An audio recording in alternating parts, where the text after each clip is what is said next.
Queensland's south has been inundated with the worst floods in half a century. Almost a third of the state is affected, with many towns in the state's southeast cut off by rising waters tonight.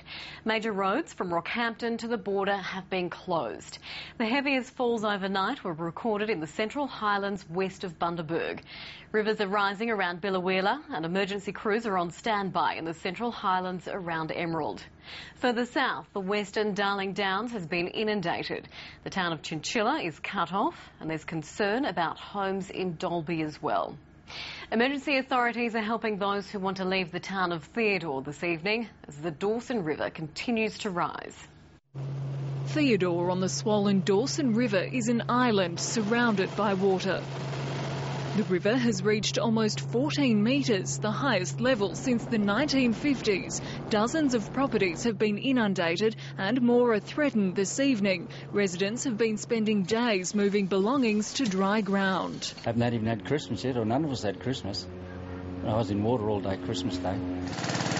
David Kucks had to pump water out from under his house. If the river doesn't stop rising, he'll have to abandon the home he's lived in for 2 decades. Just trying to keep the water out, and I'm winning at the moment. Touch wood.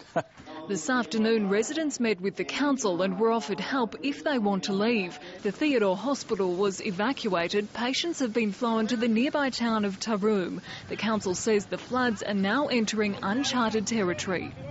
The rain events that are coming over are really making things even more difficult. We wish the rain would now go away. We've had enough. The drought's officially broken. Really, we have got water everywhere, and the ground and catchment is very, very wet.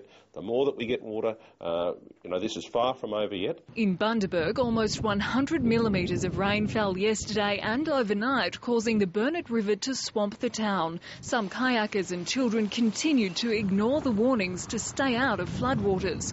It's frustrating for authorities. In the past week, 50 people have been rescued from floodwaters around the state. We've had 5 water and flood-related deaths in the last month, so nothing should be taken for granted. Hundreds of roads around Queensland are still cut, including the Bruce, Capricorn and Warrego highways. Authorities are warning motorists to avoid driving if possible. We've seen many people, or hundreds of people throughout Queensland over the last week or so stranded.